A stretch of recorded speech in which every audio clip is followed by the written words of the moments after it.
Breathing and exchange of gases. हर सुबह हम शुद्ध हवा का सेवन करते हैं।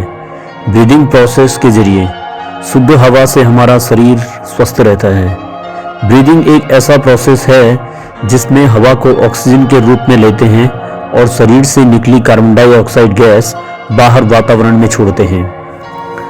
ब्रीदिंग प्रोसेस दो स्टेज में काम करती है, इंस्पिरेशन और एक्सपिरेशन।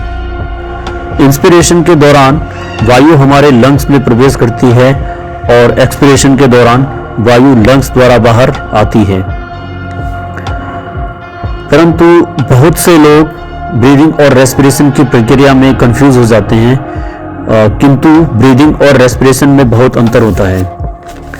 जैसा कि आप इसमें देख सकते हैं, जो ब्रीदिंग की जो प्रक्रिया है, ब्रीदिंग में हम हवा को शरीर के अंदर लेते हैं और फेफड़ों से निकली कार्बन डाइऑक्साइड गैस को शरीर से बाहर करते हैं।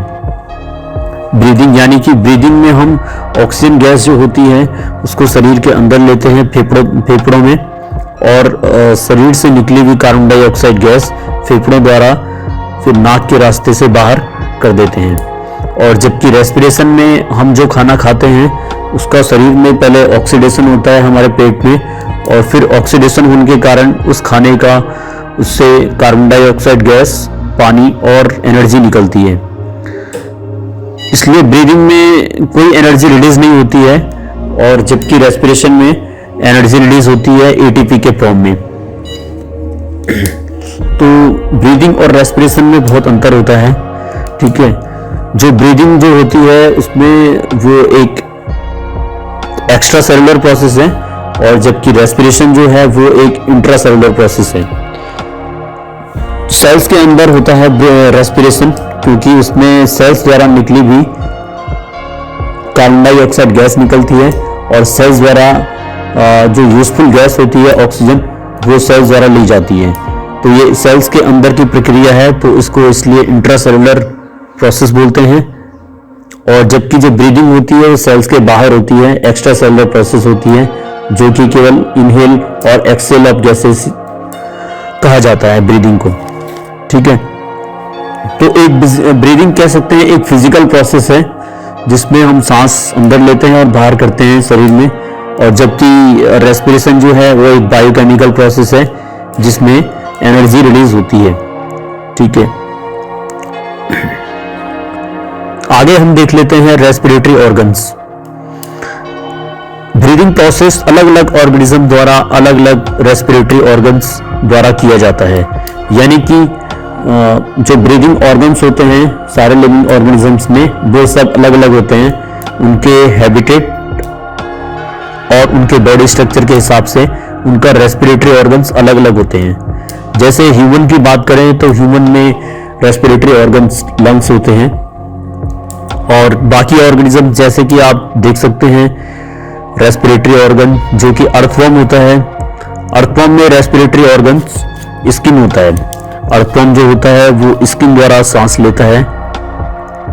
और इंसेक्ट जैसे कि कॉकरोच, उसमें रेस्पिरेटरी ऑर्गन्स ट्रैकियल सिस्टम होता है। और पाइसेस मछलियां जो सांस लेती है वो अपने गिल्स द्वारा सांस लेती है। एम्फीबियंस और मैमल्स, एम्फीबियंस में फ्रॉग आ जाते हैं जो कि लंग्स द्वारा सांस लेते हैं, और मैमल्स में स्तनधारी जीव आते हैं जैसे कि ह्यूमन भी, वो भी लंग्स द्वारा ही सांस लेते हैं। ठीक है,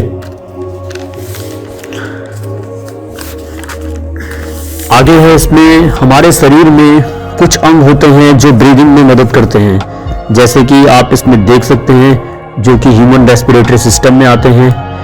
ह्यूमन रेस्पिरेटरी सिस्टम में आप देख सकते हैं कि एक पेयर होता है नॉस्ट्रिल्स का, जो हमारी नाक के छिद्र को कहते हैं, और बाकी अंग फेरेक्स, लैरिंक्स, ब्रोंकाई और ब्रोंक्यूल्स होते हैं।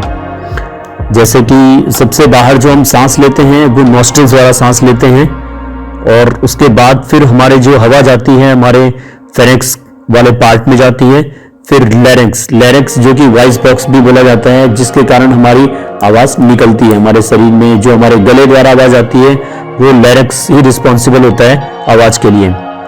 फिर आप देख सकते हैं फेफड़ों का जो रास्ता है जहां से ये पाइप जा रहा है हमारे फेफड़ों में, वो होता है ब्रोंकाई।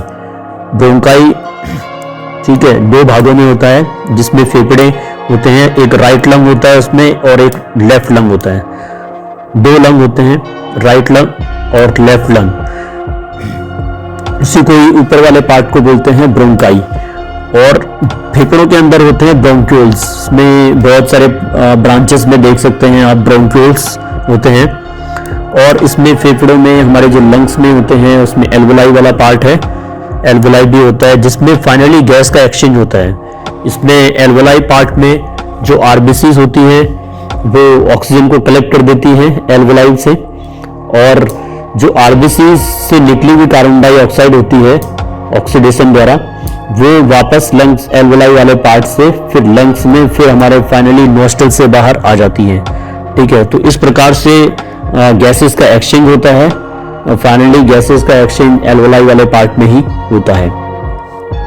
फेफड़ों में मौजूद ब्रोंकाई, ब्रोंक्यूल्स और एल्वोलाई के नेटवर्क से ही लंग्स बनते हैं।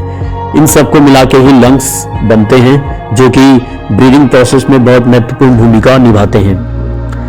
लंग्स के बाहर की इसमें एक और इम्पोर्टेंट पार्ट है लंग्स में, जो कि आप देख सकते हैं। लंग्स के बाहर की कवरिंग 2 मेम्ब्रेन से बनी होती है, एक इनर मेम्ब्रेन से और दूसरी आउटर मेम्ब्रेन से।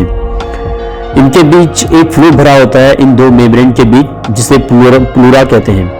प्लूरा लंग सरफेस में फ्रिक्शन को रिड्यूस करने में मदद करता है, जिससे कि इन 2 सरफेस इनर मेम्ब्रेन और आउटर मेम्ब्रेन जो लंग्स की बाहर की कवरिंग है इसमें कोई फ्रिक्शन पैदा ना हो, इसलिए इसमें फ्लूइड भरा होता है।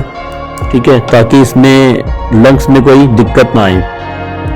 इस प्रकार से जो ब्रीदिंग प्रोसेस होती है हमारे शरीर में चलती है, जिसके कारण हम जीवित रहते हैं। तो ओके, थैंक यू।